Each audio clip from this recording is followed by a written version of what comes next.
सुप्रभात बच्चों। कक्षा 9वीं में हम लोग पढ़ रहे थे अध्याय 2 दुख का अधिकार, जो यशपाल द्वारा रचित कहानी है। इस कहानी में हम लोग पहले पार्ट में कहानी का कुछ अंश पढ़े थे। आज दूसरे पार्ट में शेष कहानी को पढ़ेंगे। शेष कहानी को पढ़ने के पहले हम लोग उसमें जो भी कठिन शब्द है उसको रेखांकित करेंगे और उसके अर्थ को जानेंगे। तो देखेंगे हमारा जो भी कठिन शब्द अभी रेखांकित है, देखेंगे क्या है। व्यथा, व्यथा यानी दुख, पीड़ा। व्यवधान यानी रुकावट या बाधा। नियत यानी इरादा या आशय। बरकत यानी वृद्धि या लाभ या सौभाग्य। खशम, लुगाई, खसम यानी पति और लुगाई यानी पत्नी। परचून की दुकान, आटा दाल चावल आदि की दुकान। सूतक यानी परिवार में किसी बच्चे के जन्म होने या किसी के मरने पर कुछ निश्चित समय तक परिवार के लोगों को न छूना, जिसे छूत कहते हैं। अंधेर यानी अन्याय या सर्वनाश। कछियारी, खेतों में तरकारियाँ बोना। निर्वाह यानी गुजारा। सौदा यानी सामान। मुँह अंधेरे यानी सुबह सुबह या सवेरे सवेरे या भोर का समय। मेड़ यानी खेत के चारों ओर मिट्टी डालकर बनाया हुआ घेरा या दो खेतों के बीच की सीमा को भी मेड़ कहते हैं। तरावट यानी गीलापन या नमी या शीतलता या ठंडक। बावली यानी पगली। ओझा यानी झाड़ फूँक करने वाला। दान दक्षिणा यानी ओझा या पंडित को दान में दिया जाने वाला धन। आगे वाले पृष्ठ में देखेंगे 16 पृष्ठ में। उठ जाना, उठ जाना का अर्थ हुआ समाप्त हो जाना। दफे यानी बार। बजाज यानी कपड़े वाला। छन्नी, ककना, मामूली गहने जेवर। परलोक यानी मृत्यु लोक। चूनी भूसी, पशुओं को खिलाने का चारा। बिलबिलाना यानी तड़पना। बदन, शरीर। ध्वनि चवनी, दो चार आने, थोड़े से पैसे। पत्थर दिल यानी कठोर हृदय वाला। संभ्रांत यानी उच्च वर्ग से संबंधित। पुत्र वियोग यानी पुत्र की मृत्यु से दुखी। मूर्छा यानी बेहोशी। अवस्था यानी दशा। द्रवित यानी पिघले हुए या भाविक हुए। नाक ऊपर उठाना या नाक ऊपर उठाना मुहावरे है। सम्मान की रक्षा करना या ऊपर की ओर देखना। आगे वाले पृष्ठ में देखेंगे गम मनाना। गम मना यानी मृत्यु का दुख प्रकट करना। सहूलियत यानी सुविधा और अधिकार यानी हक। ये तो हमारा कठिन शब्द था जिसको हम लोग रेखांकित करके उसके अर्थ को जान लिए, उसके शब्दार्थ को जाने। अब हम लोग जो शेष कहानी बचा हुआ है उस शेष कहानी को पढ़ेंगे। तो देखेंगे कि पहले पार्ट में दुख का अधिकार में हम लोग पढ़े थे कि भगवाना की मृत्यु के बाद सुबह जब उसके पोते पोती उठते हैं तो वो उन्हें जो घर में रखे हुए खरबूजे थे खाने के लिए दे दी, लेकिन उसकी बहू जो थी बुखार में तड़प रही थी, उसके लिए कुछ न था, तो वह बाकी जो घर में शेष खरबूजे बचे हुए थे उसको लेकर वो बाज़ार में बेचने के लिए चली आई। और कुछ खरबूजे टोकरी में थे और कुछ ज़मीन पे बिखरे पड़े थे और वो अपने सिर को दोनों घुटने के बीच में रख कर फपक फपक कर रो रही थी। आगे देखेंगे कि क्या होता है। पड़ोस की दुकानों के तख्तों पर बैठे या बाजार में खड़े लोग घृणा से उसी स्त्री के संबंध में बात कर रहे थे। उस स्त्री का रोना देखकर मन में एक व्यथा सी उठी, पर उसके रोने का कारण जानने का उपाय क्या था। फुटपाथ पर उसके समीप बैठ सकने में मेरी पोशाक ही व्यवधान बन खड़ी हो गई। लेखक कहते हैं जब वह महिला बाजार में अपना जो सौदा था बेचने के लिए गई तो बाजार के लोग उसे घृणा की दृष्टि से देख रहे थे। लेखक उसके दुख के बारे में जानना चाहता था कि क्या कारण है और इसका क्या कारण है, क्या उपाय हो सकता है उसके दुख को दूर करने का। लेकिन उस समय लेखक का पोशाक जो है, उनका वस्त्र जो है, उनको रुकावट डाल रही थी, अड़चन डाल रही थी। उन्हें उस गरीब औरत के, गरीब महिला के बगल में जाकर उसके बारे में, उसके दुख के को जानने के लिए वह उस समय रुकावट डाल रही थी, बाधा डाल रही थी। और वो अपने पोशाक के कारण वहाँ वह नहीं गए कि छोटे आदमी के पास बड़े आदमी कैसे जाएंगे। आगे देखेंगे। एक आदमी ने घृणा से एक तरफ थूकते हुए कहा, क्या जमाना है, जवान लड़के को मरे पूरा दिन नहीं बीता और यह बेहाय दुकान लगा के बैठी है। दूसरे साहब अपनी दाढ़ी खुजाते हुए कह रहे थे, अरे जैसी नीयत होती है अल्लाह भी वैसी ही बरकत देता है। सारे लोग उसे तरह तरह की बातों से उसे ठेस पहुंचा रहे थे, उससे दुखित कर रहे थे और घृणा की नज़र से देख रहे थे। सामने के फुटपाथ पर खड़े एक आदमी ने दिया सलाई की तीली से कान खुजाते हुए कहा, अरे इन लोगों का क्या है? ये कमीने लोग रोटी के टुकड़े पर जान देते हैं। इनके लिए बेटा बेटी कसम लुगाई धर्म ईमान सब रोटी का टुकड़ा है। और कुछ व्यक्ति कह रहे हैं, उन्हें गलत गलत बातें बोलते हुए कह रहे हैं, ये तो रोटी के टुकड़ों पर ही बस चले आते हैं। इनके लिए धर्म ईमान अपना कोई ईमान और इनका धर्म नहीं होता है। परचून की दुकान पर बैठे लाला जी ने कहा, अरे भाई, उनके लिए मरे जिए का कोई मतलब ना हो, पर दूसरे के धर्म ईमान का तो ख्याल करना चाहिए। जवान बेटे के मरने पर 13 दिन का सूतक होता है और वह यहाँ सड़क पर बाजार में आकर खरबूजे बेचने बैठ गई है।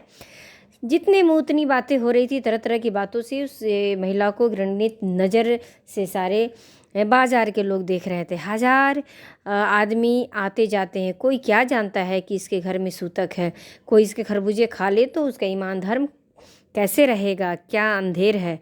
लोग जो वहाँ खड़े थे वह तरह तरह की बातें कह रहे थे कि क्या अन्याय कि इसके बेटे का मरे हुए अभी 2 दिन भी नहीं हुआ, इससे सूतक में है और ये बाजार में खरबूजे बेचने चली है। कौन जानता है कि इसके घर सूतक लगा है? ये किसी दूसरे का भी ईमान धर्म का ये ख्याल नहीं कर रही है।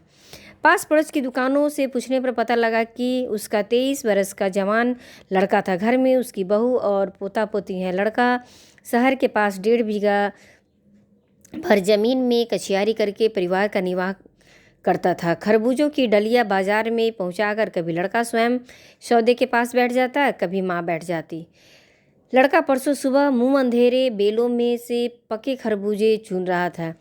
लेखक कहते हैं, लड़का परसों सुबह सुबह मुंह अंधेरे में यानी सुबह सुबह वह खरबूजे तोड़ रहा था।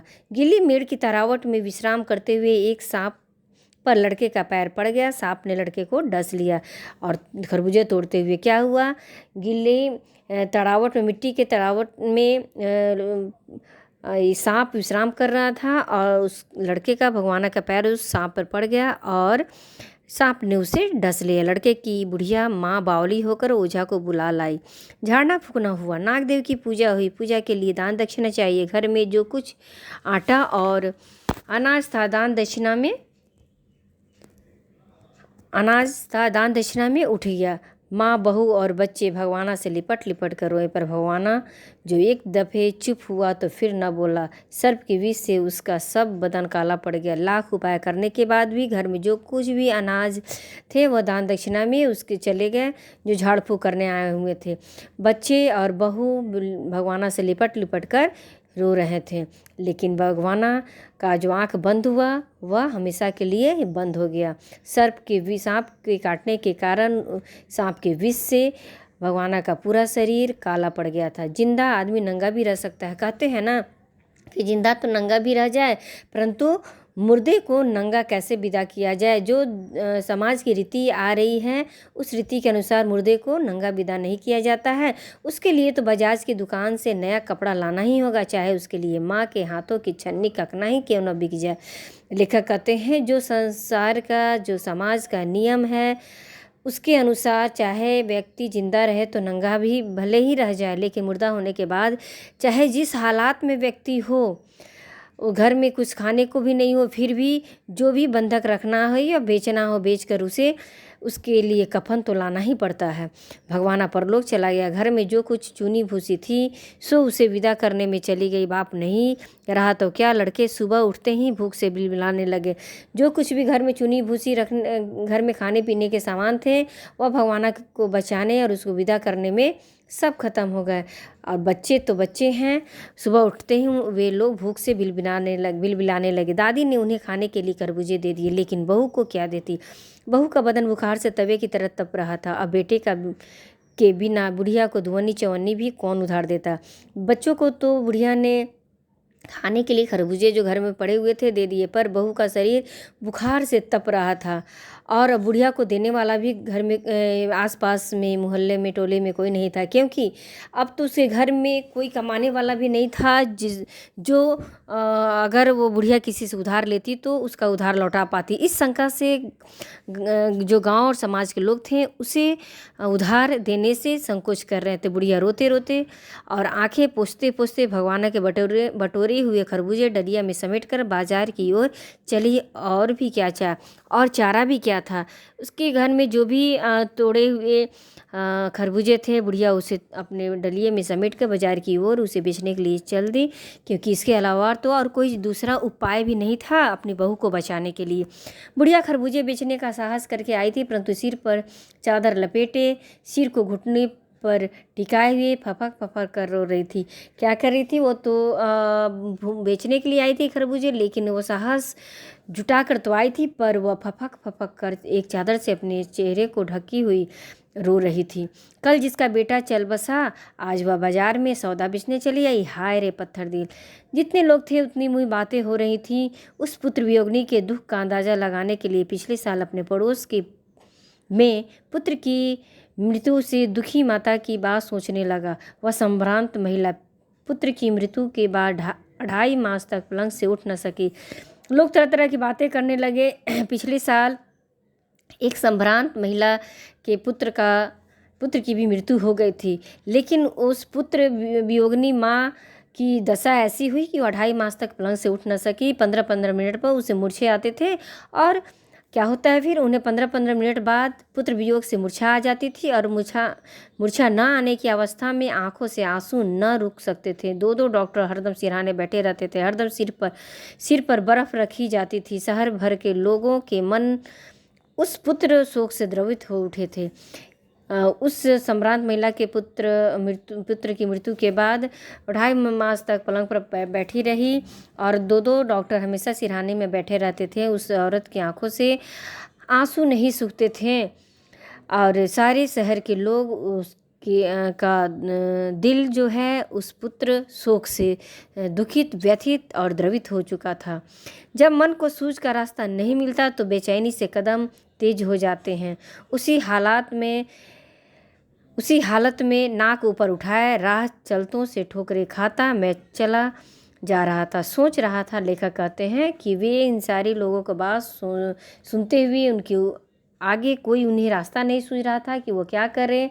शोक करने, गम मनाने के लिए भी सहूलियत चाहिए, और दुखी होने का भी एक अधिकार होता है। लेखक कहते हैं ऐसा उन्हें महसूस हुआ कि शोक करने और गम मनाने के लिए भी सुविधा और सहूलियत की ज़रूरत होती है, क्योंकि दुख मनाने का अधिकार भी सबको नहीं होता है। दुख मनाने का अधिकार इस कहानी के अनुसार उसी के पास होता है जिसके पास सुविधा और सहूलियत, सुख और दुख दोनों को मनाने के लिए होता है। तो दुख का अधिकार कहानी यहीं पर समाप्त होता है।